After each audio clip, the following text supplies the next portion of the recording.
obviously when you ended with the numbers, I'm going to start with the numbers that were reported. You did touch upon that as well.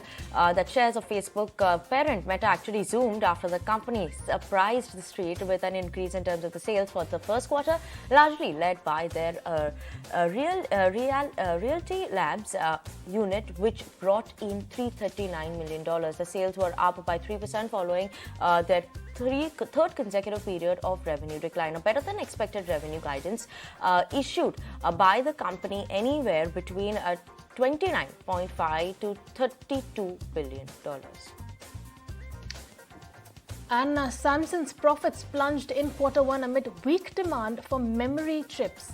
The forecasting a massive slump in profits earlier this month, the company said it would be making a meaningful cut in the memory chip production.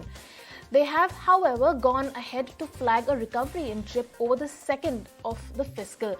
Profits fell to $478 million in the quarter gone by. That's a 95% drop and the lowest for any given quarter in 14 years.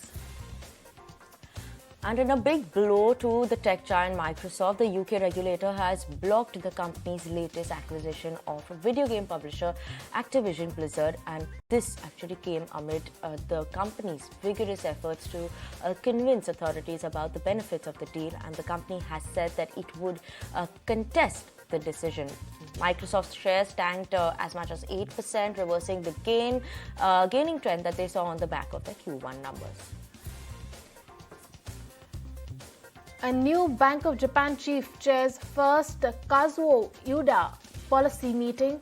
Ueda is expected to maintain the ultra-loose monetary policy of predecessors Haruhiko Kuroda for now, but expectations are that he will plot a path out of his policy in the future.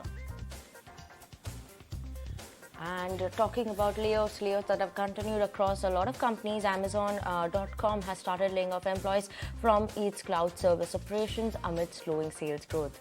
The US, Canada and Costa Rica employee base were notified about the layoffs over emails. The company just wrapped up a round of job cuts earlier this year that totaled about 18,000 workers. Amazon announced another 9,000 layoffs in March as well. And tracking news flow on US debt ceiling now, Rao, the US House of Representatives have passed a bill to raise the government's $31.4 trillion debt ceiling, including spending cuts over the next decade. The mostly partisan 217 to 215 vote was a win for Republican House Speaker Kevin McCarthy, who hopes to lure Biden into negotiations on cutting spending despite White House and congressional Democrats insisting on a debt limit increase. And some update coming in on the Russia-Ukraine war. Now, Ukrainian President Volodymyr Zelensky spoke to his Chinese counterpart Xi Jinping via a phone call, a first since the war struck Ukraine in 2022. The call was quote-unquote long and meaningful and might be able to be encouraging in terms of better ties between Beijing as well as Kyiv. And according to the media reports, China is set to send representatives to the war-struck nation to hold dialogues to resolve the crisis there. The visit will also include efforts towards a ceasefire as well. And we also spoke to Anil Tiruganayata, former ambassador. Here, let's go across and listen to the excerpt of this conversation.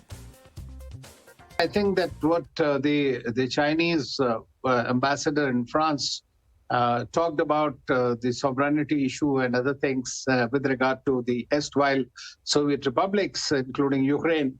Their foreign office has decried it and said that this was incorrect in a way, and the ambassador's personal views, which very rarely happens. And I think immediately thereafter, this call has been put through. And so just to avoid any trust deficit. So I think that the Chinese are counting on the vulnerabilities of both Russia as well as Ukraine, that somehow this can work to their advantage, and they are seen once again as the global peacemaker in that sense. So China is looking to play that role very significantly. Of course, as far as USA is concerned, the USA would not like China to take that kind of an advantage globally in that sense. But at the same time, as we have seen that the Americans openly have said that China should not help Russia by arms and other things, but at the same time, they would not mind any effort being made by the Chinese. French president was there in China along with the European, and they said that only China can bring about some kind of a peace deal or some kind of a ceasefire between Russia and Ukraine.